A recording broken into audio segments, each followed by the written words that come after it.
so this is Pinky, and she's came in because she's been not feeling very well for a couple of days. She started to vomit, and now today we've found that she's got some really foul smelling bloody poo coming through. So she's only 12 weeks old. First thing that really jumps to my mind is parvo, especially because she hasn't had a vaccination. But there's more to the history that she's possibly eaten something that hasn't been very well for her. So we're just checking her out. She's pretty flat and most probably should be bouncing off the walls by now. So obviously there's something seriously wrong with her. We check her hydration, and that's a bit slow. It was slower this afternoon, but we've actually got her on a drip now, so that's a little bit better. But you can just see she's sad.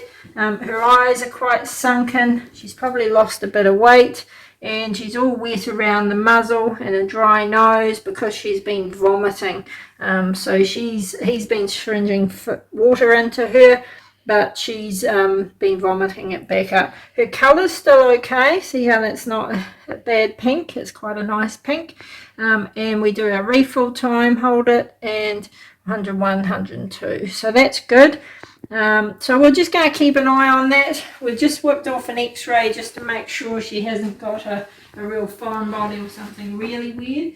But it's more likely that she's got some sort of infection going on in her tummy, and hopefully it's not parvo, but we will see. We've sent some bloods off and poos off to the lab to have some tests done.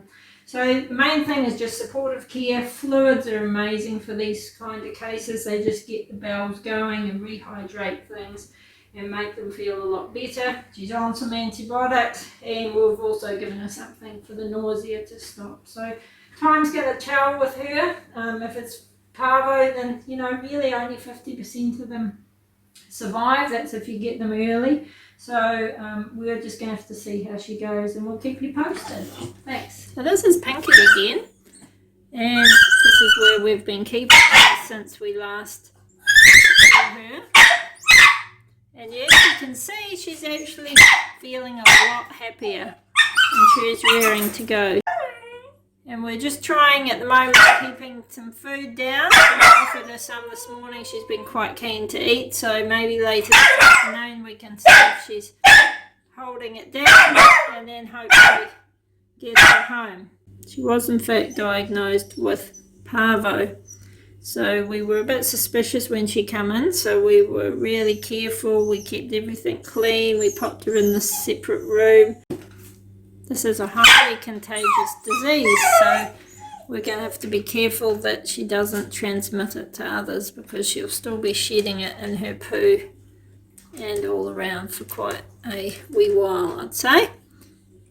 But that's Pinky, and that's the difference between a healthy puppy and a puppy with parvo. So it just pays to take precautions. We had a funny suspicion it might be parvo, so when we come in we were careful where she went and what she touched, and then we popped her in this separate room. We're having to clean our feet and hands and anything that touches her.